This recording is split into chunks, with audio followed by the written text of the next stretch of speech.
conmigo. Si no me conocen, yo soy John Rodríguez y hace 2 domingos que yo estoy en mi propia iglesia. Hemos estado ministrando y Manolita, mi esposa, te la presento. Dios le bendiga.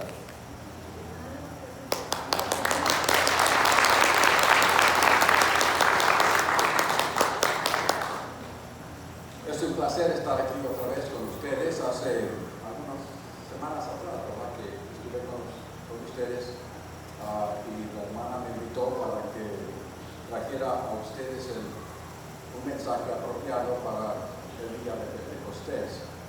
El día de Pentecostés realmente es una fiesta de los hebreos, de los judíos, ¿verdad? Y el día de Pentecostés se celebraba 50 días después de la Pascua. Así que aquí en América casi se hace lo mismo, se cuenta 50 días después de lo que llamamos Easter, ¿verdad?, o Día de la Resurrección. Y todas las iglesias, casi todas las iglesias evangélicas en este día celebran, ¿verdad?, el día de Pentecostés. Incluso la Iglesia Católica Romana, quien fue la iglesia que primeramente estableció este día, y luego la Reforma, ¿verdad?, bajo Martín Lutero, le dio secuencia, y luego la Iglesia Evangélica, la Iglesia Bautista, casi todas las iglesias hoy están celebrando este día tan especial. Generalmente la escritura apropiada para un mensaje sobre el día de Pentecostés es el capítulo 2, pero yo he escogido otras escrituras, pero estamos hablando del mismo capítulo, del capítulo 2, ¿verdad? Así que si gustan pueden abrir sus Biblias al capítulo 24, el verso 49. Lucas 24, verso 49. Y sostengan su dedo allí. Y luego pueden abrir a Hechos, el capítulo 1, el verso 8. Esas dos escrituras. Lucas 24, 49. Hechos 1, verso 8. Vamos a orar. Señor, gracias te damos por tu pueblo que está aquí presente, Señor. Yo pido ahora, Jehová, que tú retires todo cansancio, toda fatiga, todo aquello que pueda estorbar, Padre, tu palabra. Abre, Padre, el entendimiento para comprender tu palabra. Abre los corazones para recibirla y abre la voluntad para llevarla al terreno de la práctica, y que esta palabra siempre se haga carne en nuestras vidas, Señor. Así que la unción de tu Espíritu se mueva en esta noche, en este día tan especial, Jehová, que celebramos el momento cuando tu Santo Espíritu cayó sobre aquellos 120, Jehová. Y esta es la ocasión que celebramos en esta tarde. A ti sea toda la honra y toda la gloria. Amén. Lucas 24, 49 dice: He aquí, yo enviaré la promesa de mi Padre sobre vosotros, pero quedaos vosotros en la ciudad de Jerusalén, hasta que seáis investidos de poder desde lo alto. Pueden marcar investidos de poder. Luego dice investidos de poder. Esa es la obra principal del Espíritu Santo, lo que yo quiero que sepa. La obra principal del Espíritu Santo es investir su iglesia de poder. Ahora vamos a Hechos capítulo 1, verso 8. Pero recibiréis poder, otra vez, poder. Pero recibiréis poder cuando haya venido sobre vosotros el Espíritu Santo, y me seréis testigos en Jerusalén, en toda Judea, en Samaria, y hasta lo último de la tierra. Hasta aquí. Yo no deseo complicar mi mensaje con mucho detalle, pero sí es importante, hermanos, que entendamos la historia o el trasfondo de la fiesta de Pentecostés, porque esa es una fiesta judía, es una fiesta hebrea, ¿verdad? Y que también podamos entender, ¿verdad?, la fiesta de las primicias que ustedes celebraron hace unas cuantas semanas atrás, ¿verdad? Estas dos fiestas, la fiesta de las primicias y la fiesta de Pentecostés, eran dos fiestas que estaban entrelazadas la una con la otra. Esto, como ya dije, no quiero complicar mi mensaje, pero es importante que entendamos, ¿verdad?, cómo es que llegamos a la fiesta de Pentecostés. Esto es necesario para poder apreciar por qué Dios decidió derramar el Espíritu Santo el día de Pentecostés, cuando Él inicia su iglesia. Cuando el Espíritu Santo es derramado, ese es el nacimiento de la iglesia. La iglesia nació el día de Pentecostés. Un misterio que estaba oculto a Satanás. Un misterio que estaba oculto a los demonios y que aún estaba oculto a los mismos ángeles de Dios. En otras palabras, nadie excepto Dios y el Señor Jesucristo y el Espíritu Santo sabía lo que estaba para acontecer. Y ya lo explicaré más adelante por qué digo esto. Así que hace 2023 años que la iglesia tiene su existencia, como también, ¿verdad?, la llegada del Espíritu Santo. 2023 años atrás llegó el Espíritu Santo para iniciar la iglesia. El día de Pentecostés era y es un día importante para el pueblo hebreo. Era también, ¿verdad?, el día cuando la fiesta de las primicias terminaba. En otras palabras, cuando la fiesta de las primicias terminaba, ¿verdad?, al terminar comenzaba la fiesta de Pentecostés. La fiesta de las primicias comenzaba el primer domingo después de la Pascua, la fiesta de la Pascua. El Señor Jesucristo resucitó el primer día de la fiesta de las primicias. Por eso la Biblia dice que el Señor Jesucristo son las primicias, o es la primicia de la resurrección.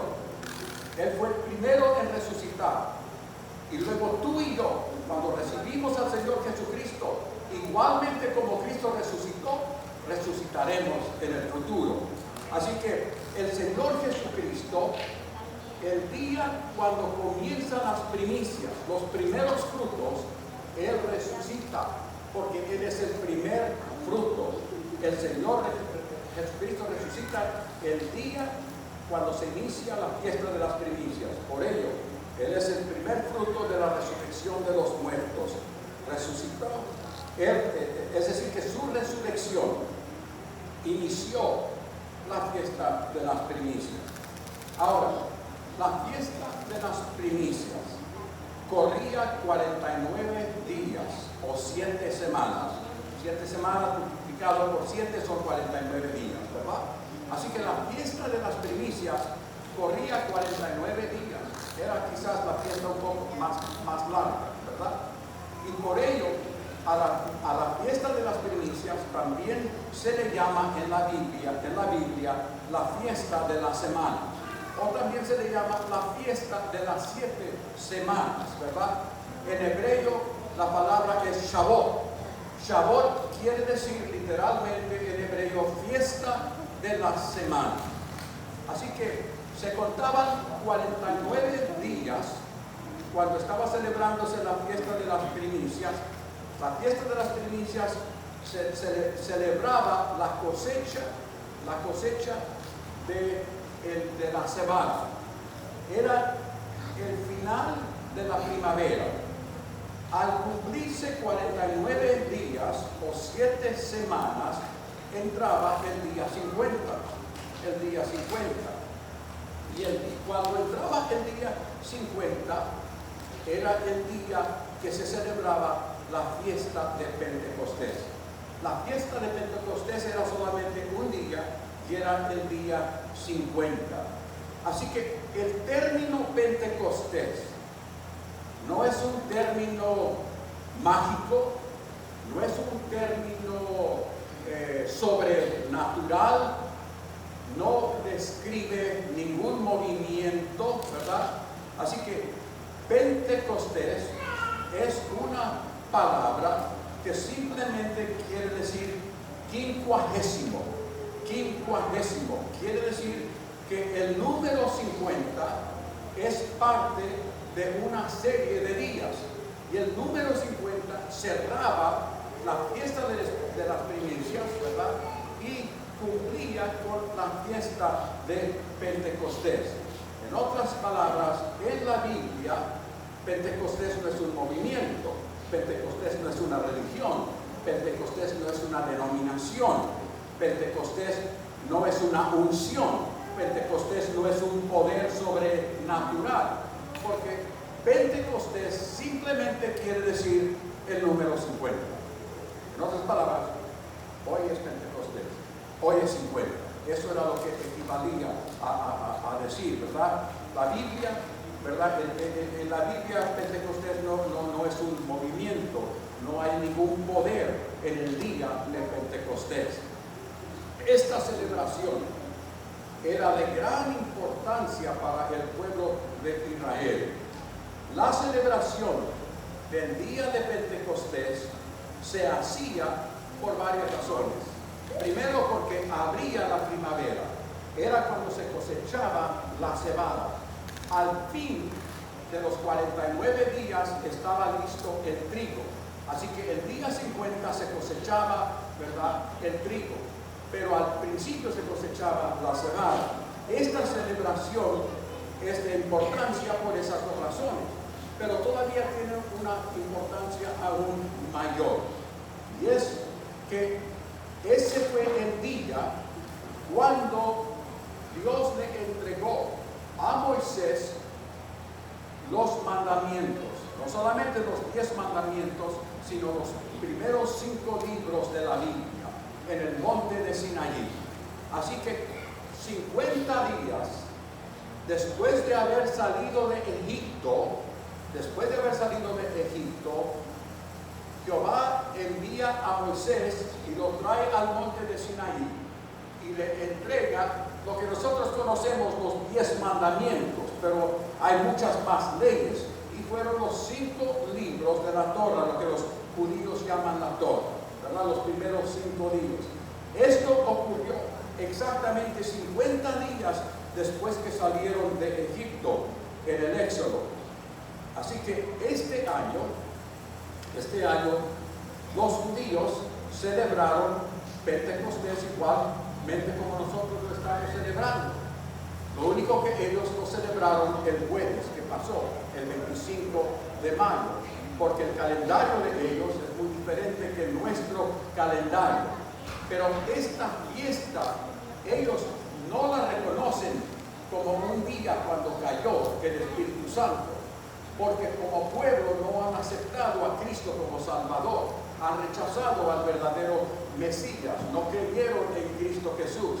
Así que el día de Pentecostés para ellos tiene una definición muy diferente a la definición que nosotros le damos a este día, porque así, miren, aquí está el grande símbolo de todo esto.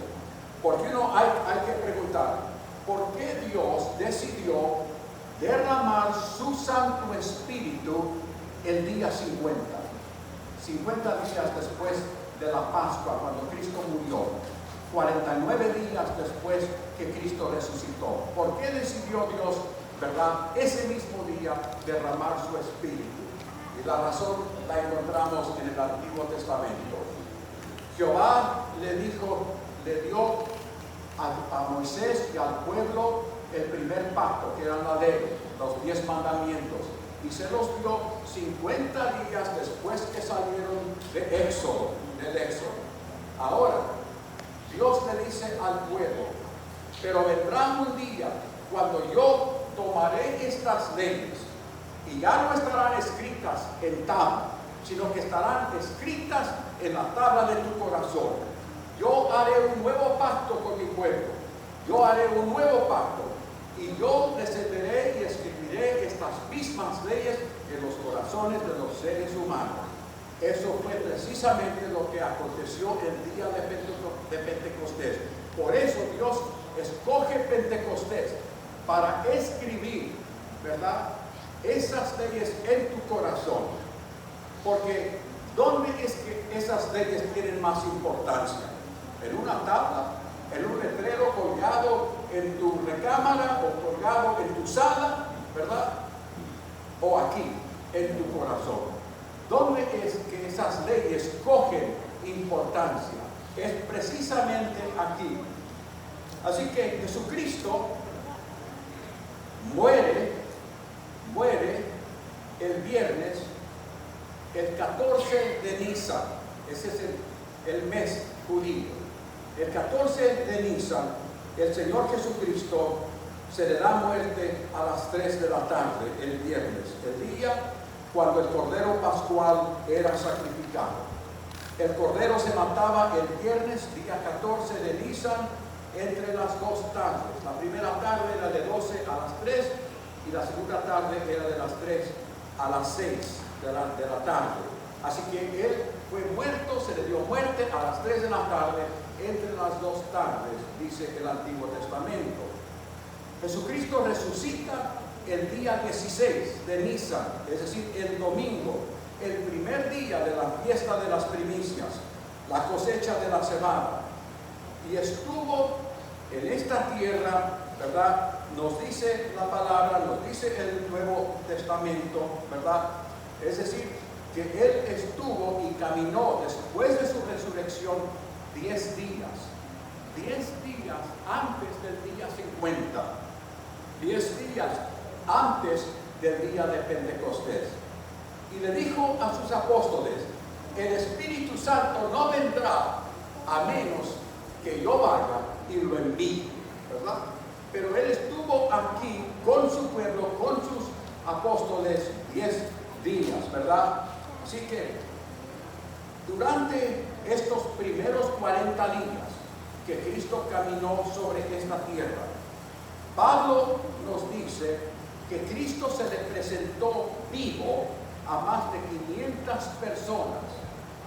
500 personas, incluso a sus apóstoles y a sus discípulos, y les volvió a recordar lo que les había dicho antes, registrado en el libro de Lucas y en el libro de Hechos, los 2 textos que yo les he leído a ustedes. Les volvió a recordar y les dice, vayan a Jerusalén y allí esperen hasta que venga sobre ustedes el Espíritu Santo. Les anima que fueran a Jerusalén y esperaran la venida de la promesa del Espíritu Santo. El Espíritu Santo vendría sobre ellos y recibirían poder para ser testigos en Jerusalén, en Judea, en Samaria y hasta lo último de la tierra. La unción del Espíritu Santo le daría a los creyentes autoridad y poder para predicar el Evangelio con señales. Yo quiero decirte que el Evangelio no se predica sin señales. Las señales acompañan el Evangelio que es verdadero. La señal más grande, el milagro más grande es la transformación de una persona. Cuando tú ves una persona que era un borracho, una persona que era un drogadicto, una persona que quizás estaba en el ocultismo endemoniado sirviendo a Satanás, ¿verdad? Y tú ves a esa persona venir a la iglesia y recibir a Cristo y ser completamente transformado. yo te quiero decir que ese milagro es mucho más grande que una sanidad. Pablo estaba enfermo y 3 veces oró a Dios y le dijo: Dios, por favor, sáname. Y Dios no le contestó, dice la Biblia. Y oró la segunda vez: por favor, sáname. Y Dios no le contestó, dice la Biblia. Y la tercera vez que Pablo oró, Dios le contestó, pero no le dio la respuesta que Pablo quería escuchar. Y le dice: Pablo, mi gracia es suficiente. Yo no te voy a sanar, pero mi gracia es suficiente. En otras palabras, yo ya te di el milagro más grande, tu salvación. Tu salvación, el perdón de tus pecados. Y si no te sano, y si no obro ningún otro milagro, has recibido el milagro de milagros, porque un día estarás conmigo. Así que esa es la obra del Espíritu Santo, de ayudar a la iglesia, ¿verdad? De predicar el Evangelio a otros para que reciban, ¿verdad?, el milagro de milagros. Así que Cristo les dice: vayan a Jerusalén y esperen allí el Espíritu Santo. La Biblia, miren, siempre, y no quiero ser muy técnico, pero no había 120 en el aposento alto. Generalmente eso se predica. Dice que había como 120. Había como 120. Quizás había menos, quizás había un poco más, pero no había 120. La Biblia dice que había como 120 que se habían reunido allí, en el aposento, en la casa de María, la madre de Marcos. Hechos 12:12, para que ustedes lo estudien en casa. Carlos, digo eso porque Carlos Anacondia, un evangelista argentino de nuestra denominación, no sé todavía si así es, pero escribió un libro. Yo estaba leyendo su libro hace muchos años atrás, ¿verdad? Y él levanta una observación muy interesante en su libro. Y él dice: el Señor Jesucristo le predicó a miles que fueron sanados, que fueron liberados de demonios.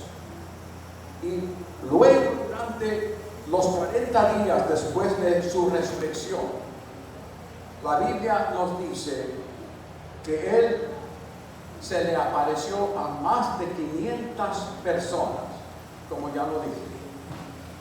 Pero en el día de Pentecostés, dice Carlos Anacondia, solo habían subido 120 personas para buscar la promesa del Padre.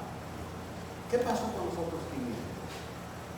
¿Qué pasó con los miles o los cientos de personas que habían escuchado la predicación del Señor Jesucristo? ¿Qué pasó con aquellos discípulos a quien Cristo les dijo: vayan a Jerusalén y esperen allí la llegada del Espíritu Santo? Y dice Carlos Anacondia: solamente 120 personas aparecieron allí. ¿Cómo es posible que de una multitud solo 120 personas acudieran a las palabras de Cristo para buscar la promesa del Padre? Aconteció lo de los 10 leprosos. Ustedes conocen la historia de los 10 leprosos en la Biblia. Jesucristo sanó 10 leprosos. 10 leprosos habían sido liberados, pero solamente uno de ellos vino a darle las gracias al Señor Jesucristo. Yo le decía a los hermanos de la iglesia de Plano en esta tarde: las estadísticas no están a favor de Cristo, nunca han estado. Leen la Biblia, escucha lo que el Señor Jesucristo mismo dice. Dice: el camino al infierno, el camino a la perdición es ancho y muchos caminan por él. Pero el camino al cielo, el camino a la salvación, es angosto y pocos caminan por él. Así que yo quiero decirte que si tú eres uno de aquellos que camina por el camino angosto, debes sentirte privilegiado que el Señor te alcanzó, que el Espíritu Santo vino y habló contigo, porque serán más los que se van a perder que los que se van a salvar. Esas son las estadísticas que el mismo Cristo presenta. Las estadísticas están a favor de Satanás, están a favor del diablo, ¿verdad? Así que en este momento 10 leprosos son sanados y uno solo viene, ¿verdad? 500 personas a quien Cristo se les aparece y muchas más que sanó, y solamente 120 acuden, ¿verdad?, a la voz del Señor Jesucristo. Nadie puede negar lo que aconteció el día de Pentecostés, porque a través de todo el libro de los Hechos se vuelve a repetir. Se vuelve a repetir vez tras vez entre los que recibieron el Evangelio de Cristo el día de Pentecostés. Y estoy hablando del don de lenguas, lo que en griego se llama exenoglosia.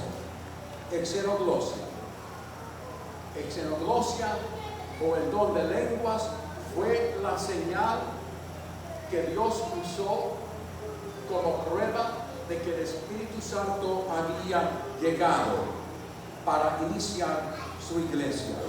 El inicio de la iglesia le cayó como agua fría a Satanás inesperadamente.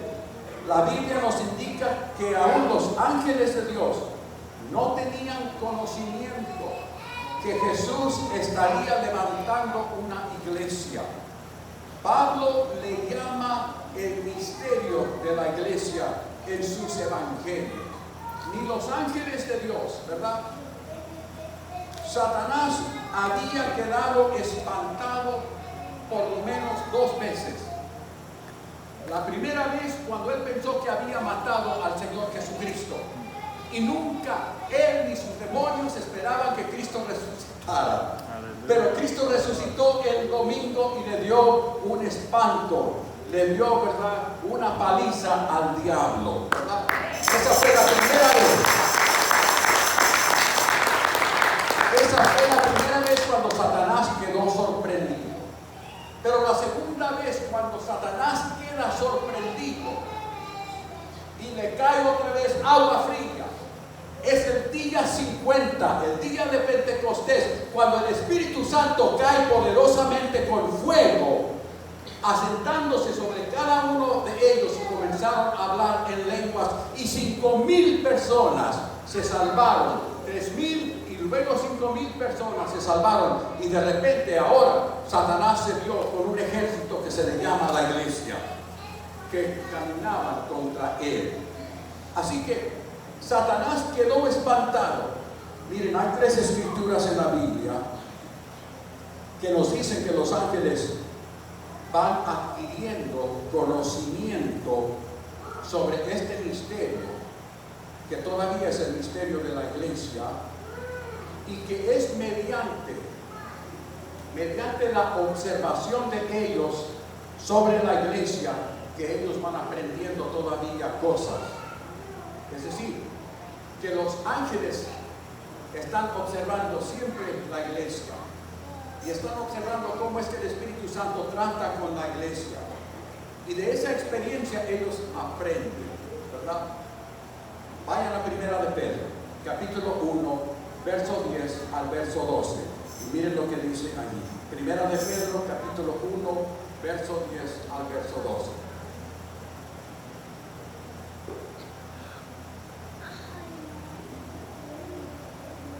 Dice Pedro: los profetas que profetizaron de la gracia destinada, en otras palabras, la gracia que todavía no venía, la gracia que estaba destinada, la gracia que estaba profetizada.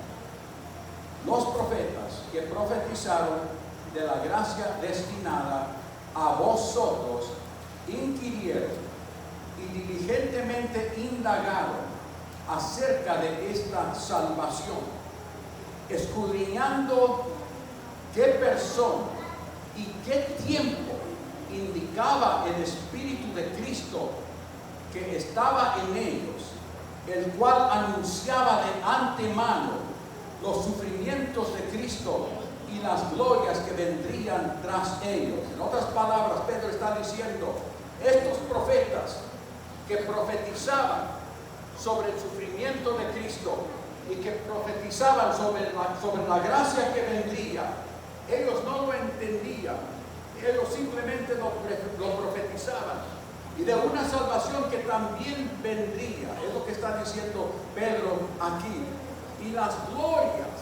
gloria que vendría después de ellos, ¿verdad?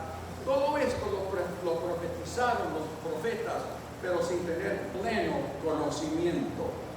Y ahora vean, a estos se les reveló que no para sí mismos, no para ellos, no era para ellos. A estos se les reveló que no para sí mismos, sino para nosotros. Para nosotros. El Espíritu Santo es para ti. La salvación es para ti. La liberación de los demonios es para ti. La sanidad divina es para ti. Para nuestra era. Para el tiempo cuando llegó la iglesia. A estos se les reveló que no para ellos. Wow. Es mejor vivir acá, ahora, que allá. Para ellos, no para ellos, ¿verdad? Sino para nosotros, administraban las cosas que ahora os son anunciadas por los que por lo que os han predicado el Evangelio por el Espíritu Santo enviado del cielo, ¿verdad? Ahora, los que predican el Evangelio por el poder del Espíritu Santo anuncian estas cosas, pero quiero que vean lo que dice. Dice, por el Espíritu Santo enviado del cielo, cosas de las cuales les anhela mirar a los ángeles. Los ángeles se gozan cuando un pecador viene a los pies de Cristo. ¿Sabían ustedes eso? La Biblia lo dice. Los ángeles se gozan cuando hay un milagro. Los ángeles se gozan cuando tú recibes el poder y la gloria del Espíritu Santo y eres bautizado, empapado, saturado por el Espíritu Santo y comienzas a hablar en lenguas. Los ángeles se quedan maravillados. Yo creo que si hablan inglés dicen, I cannot believe it, no lo puedo creer, ¿verdad? Dios es maravilloso. Mira lo que está haciendo. Está un ángel por allí, le da un codazo al otro ángel y le dice, mira lo que Dios acaba de hacer con Joe Rodríguez, mira lo que Dios acaba de hacer con Ana Galindo, mira el milagro, ¿verdad?, que está aconteciendo, mira cómo la iglesia de la hermana Ana está creciendo.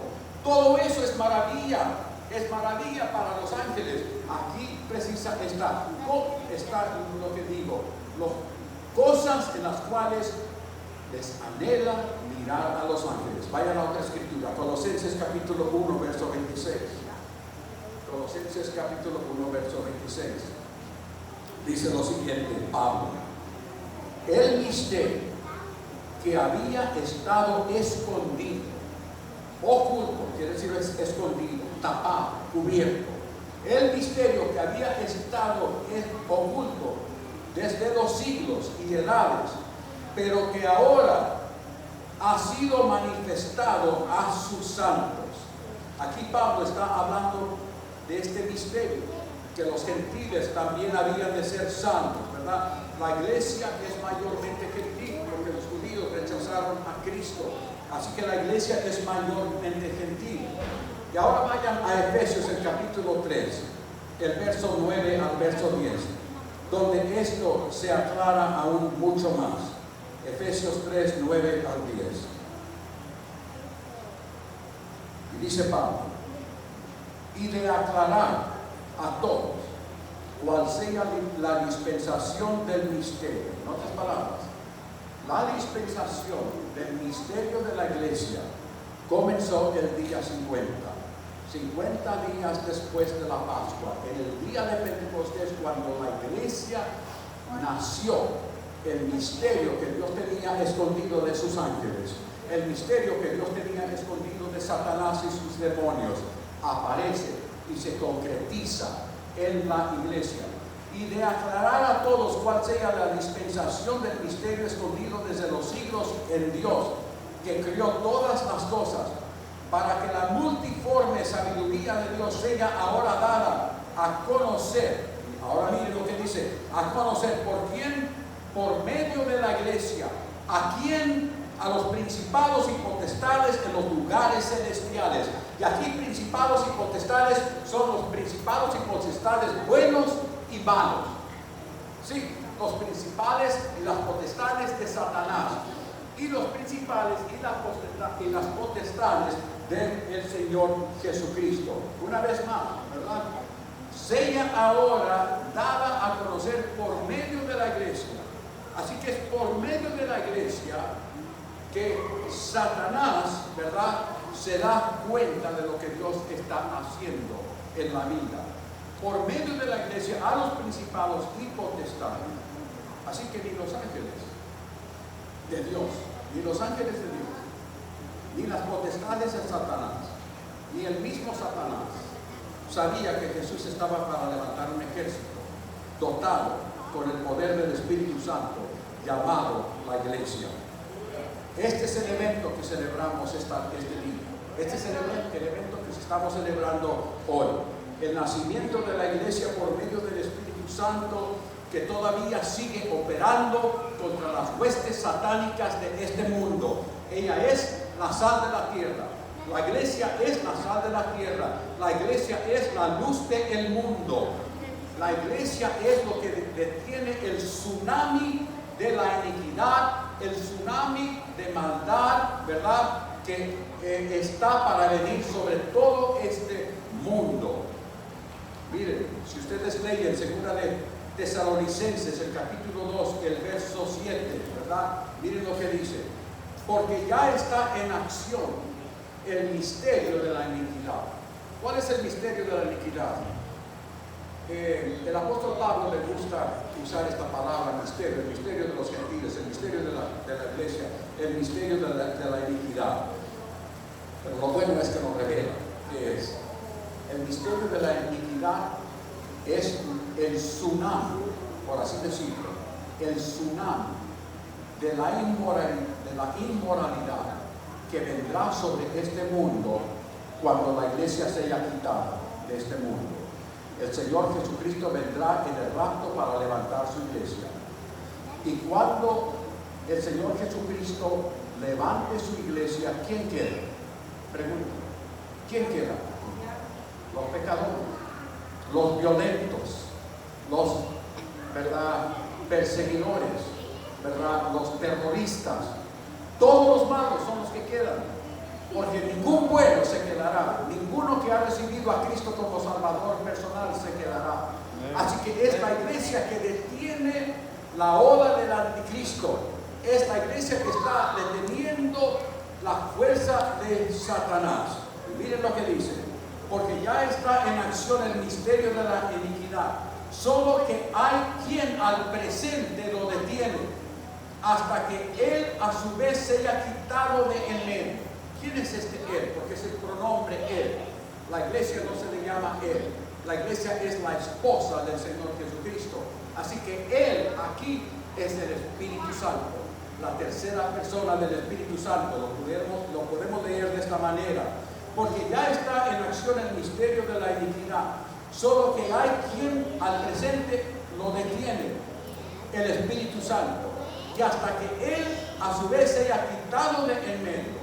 Y entonces, miren lo que dice: y entonces se manifestará aquel inicuo, a quien el Señor matará con el espíritu de su boca y destruirá con el resplandor de su venida.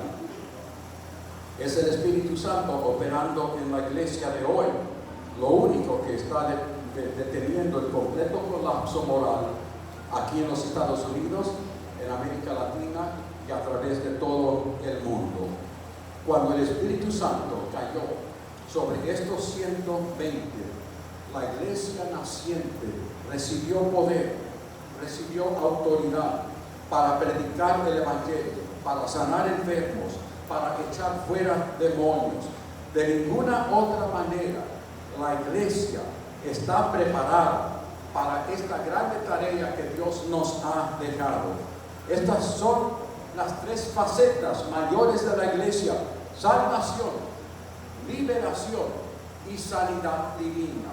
Esas son las tres mayores facetas de la iglesia. Y la iglesia que no está haciendo ese trabajo es porque no siente ninguna compasión, o es porque el Espíritu Santo, ¿verdad?, no se ha manifestado.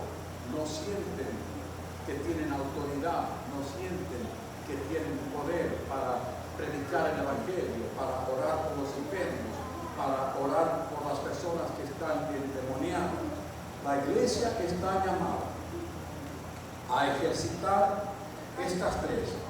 En ningún lugar de la Biblia yo leo que la sanidad divina y los milagros se quedaron trincados, se quedaron, como decimos algunos, atorados, ¿verdad?, trincados en el libro de los Hechos.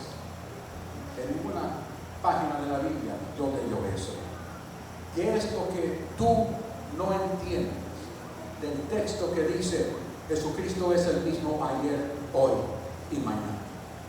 ¿Qué es lo que tú no entiendes de eso? ¿Qué es lo que yo no entiendo de eso? Jesucristo es el mismo ayer, hoy y mañana. Nunca cambiará, nunca ha cambiado.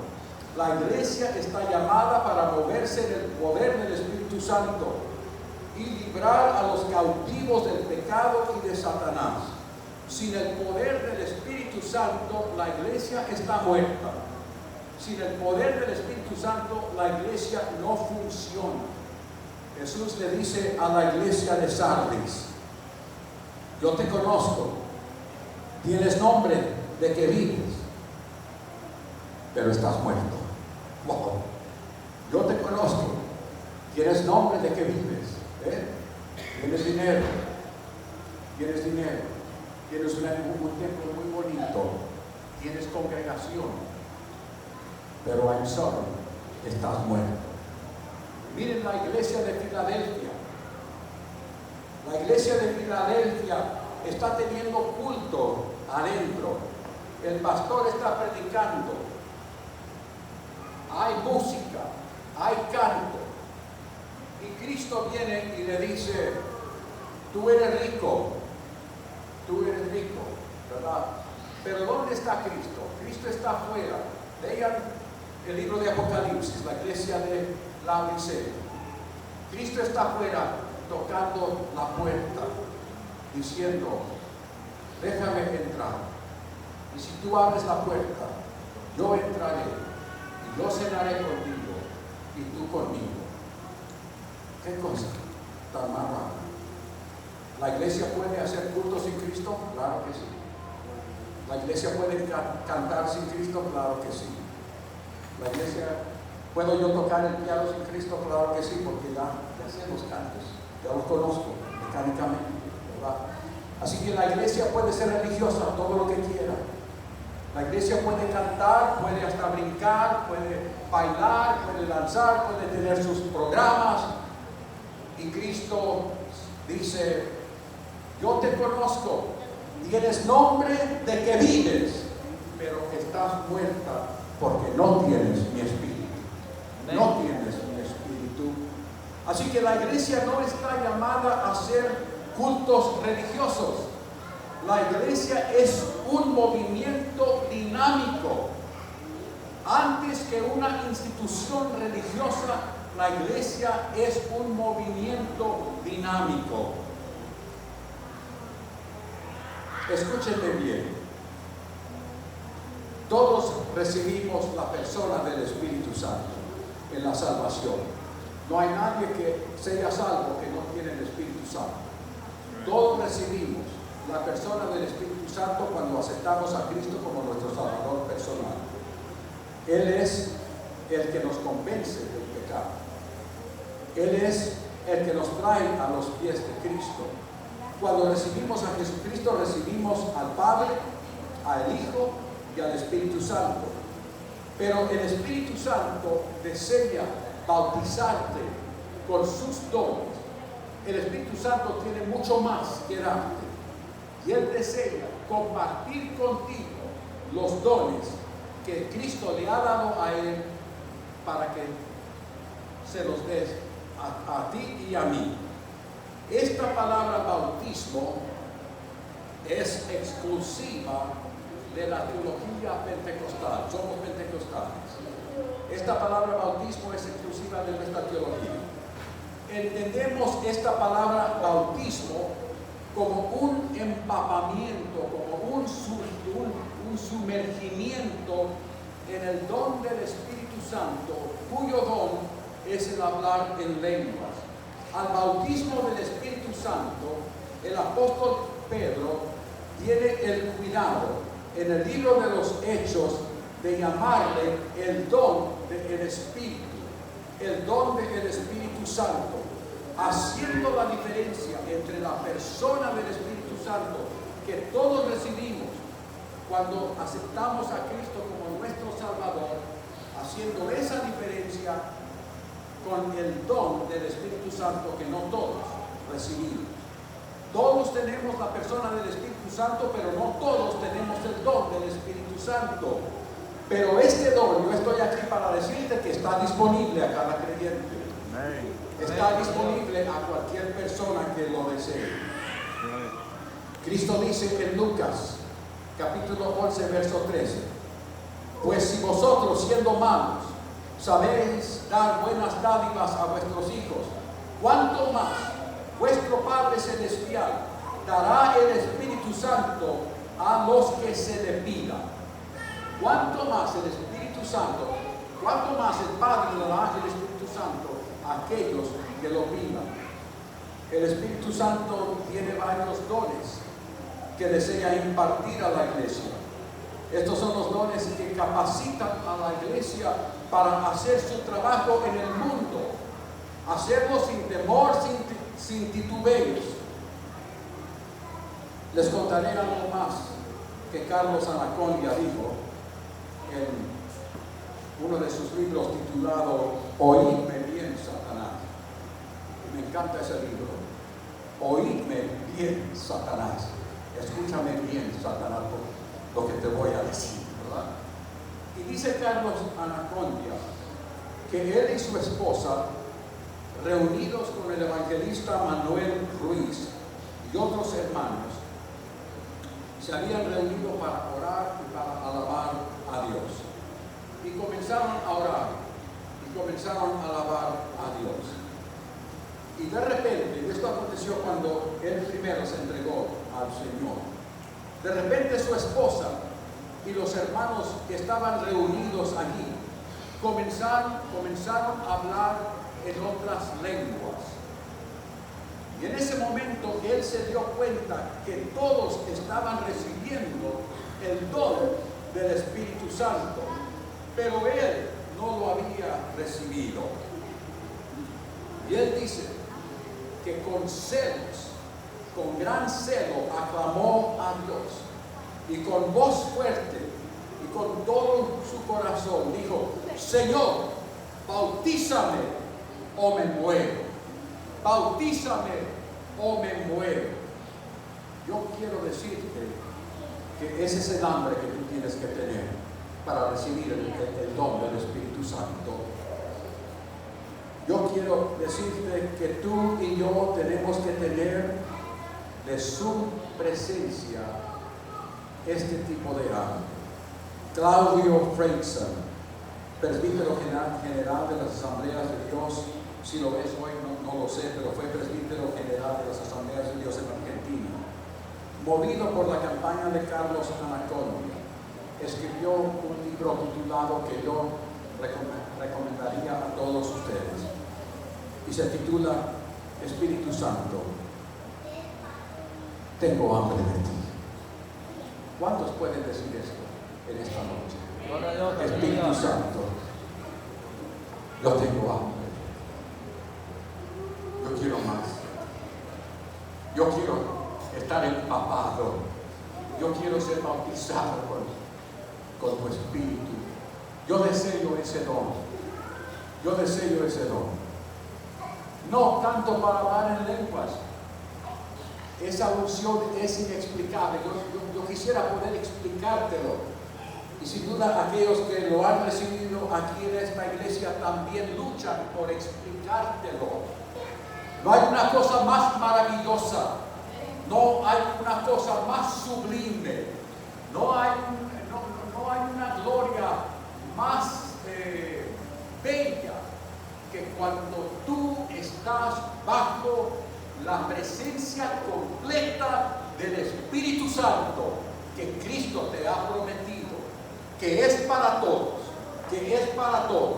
Pero si tú no puedes decir en esta noche, Espíritu Santo, tengo hambre de ti, tú no eres candidato.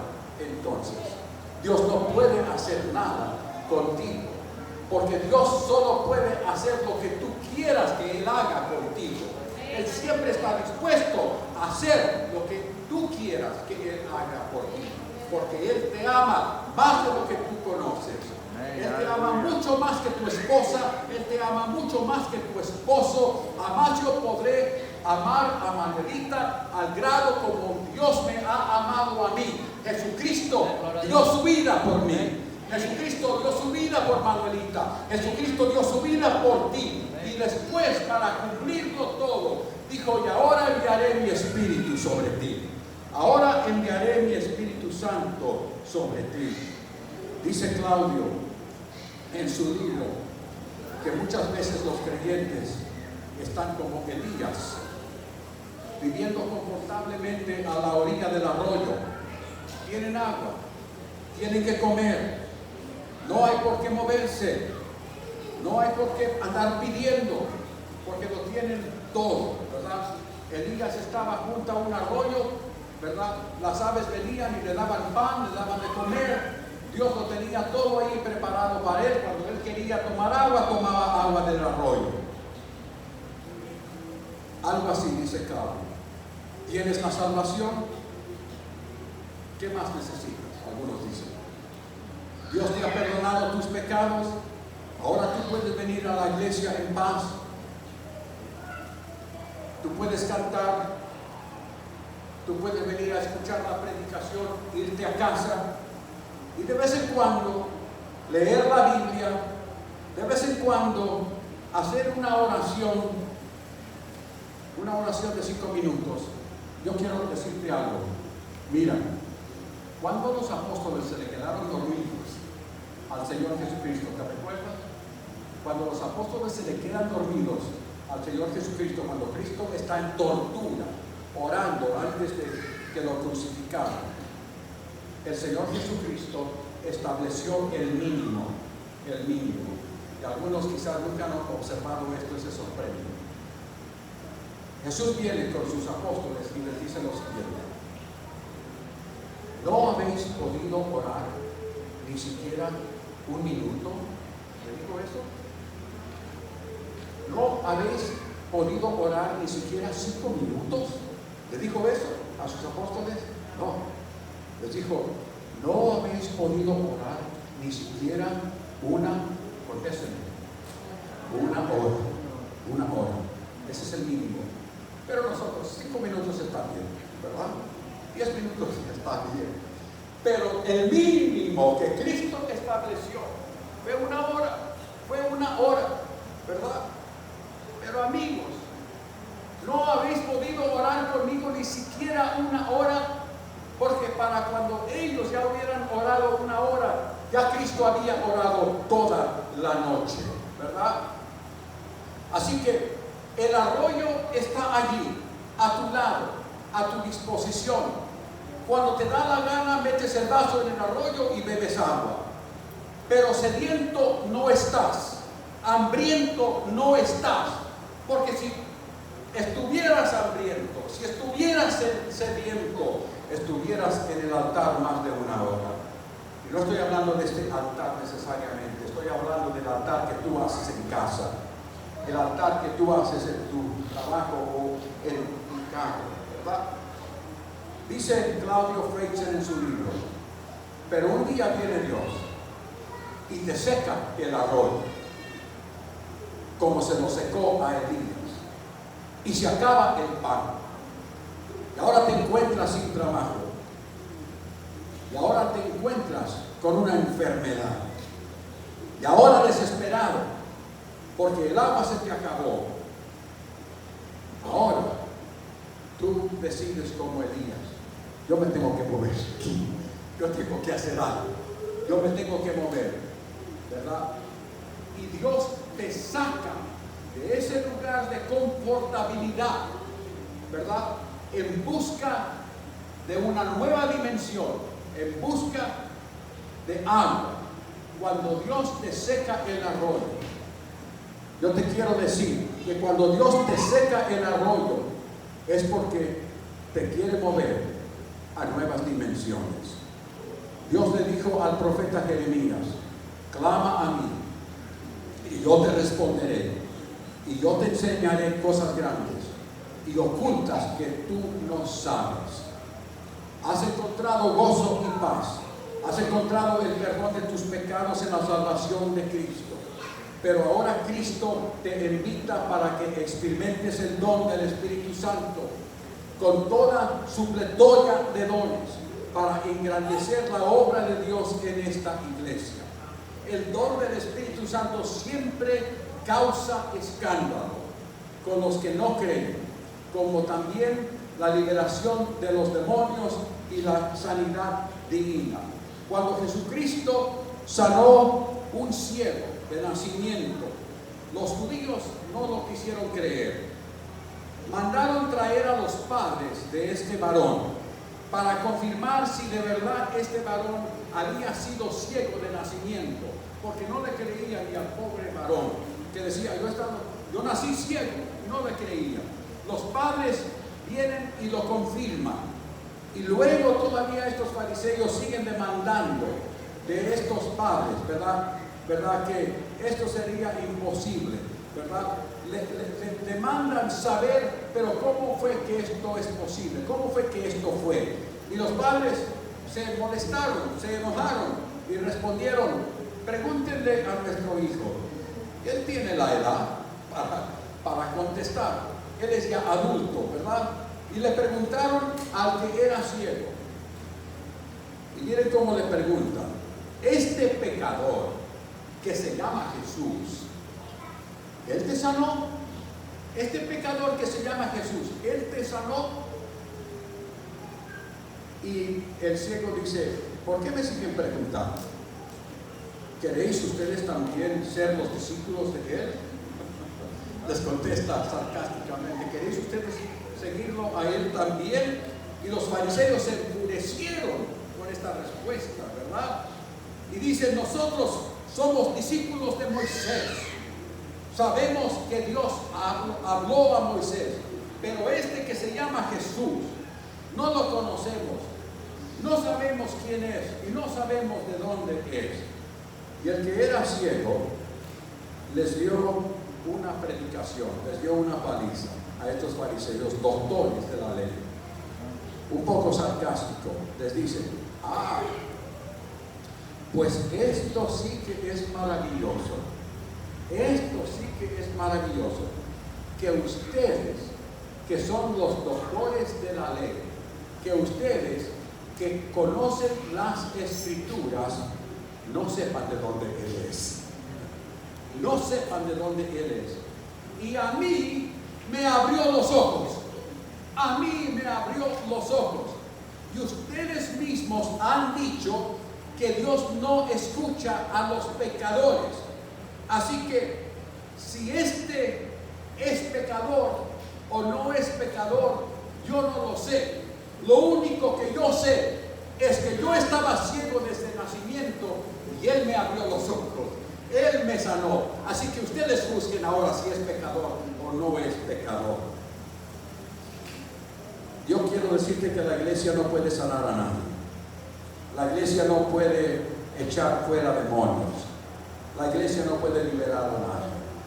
Tú no puedes salvar a nadie hasta que haya caído el Espíritu Santo sobre tu vida. Amén, gloria a Dios. Hasta que haya caído el Espíritu Santo sobre la iglesia. El Espíritu Santo no viene solo para que hablemos en lenguas. El Espíritu Santo no viene solamente para que caigamos al suelo.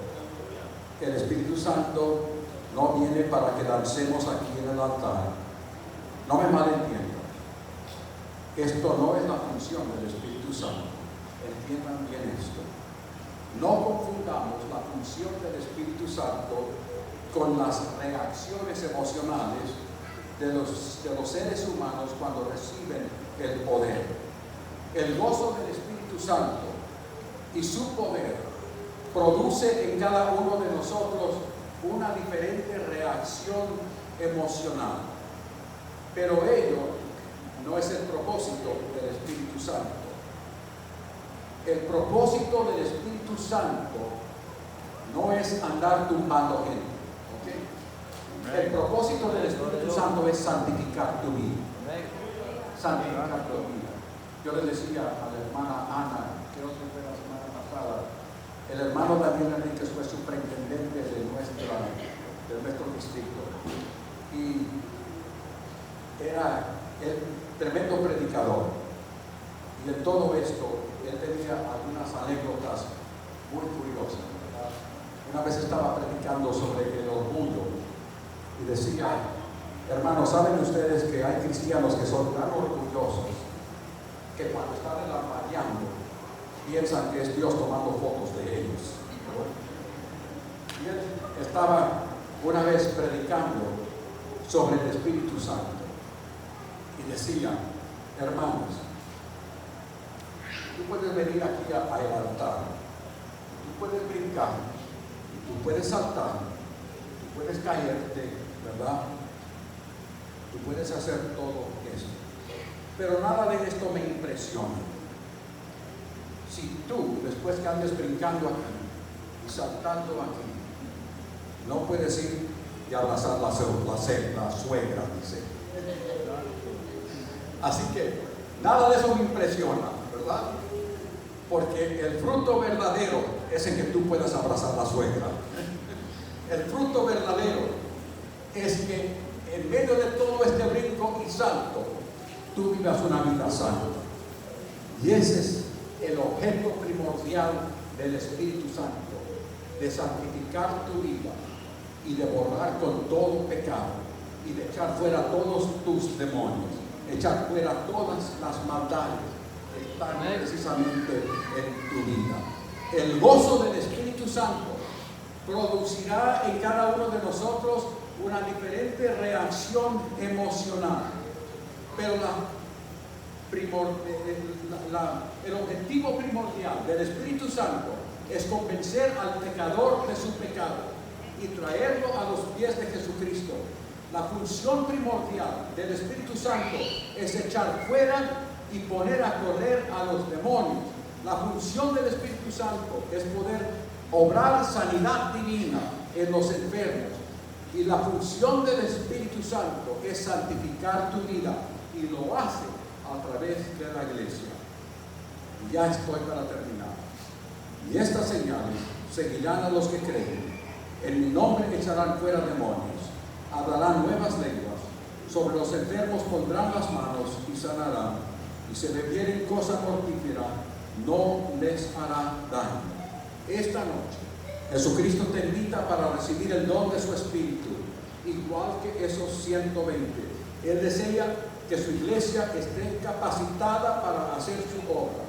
Cada vez que la iglesia se mueve en los milagros de Cristo, los ángeles se quedan maravillados. Ponte de pie. Yo te quiero invitar a que vengas a estos altares. Yo quiero hacer una oración por ti. Todos aquellos que desean buscar el don del Espíritu Santo.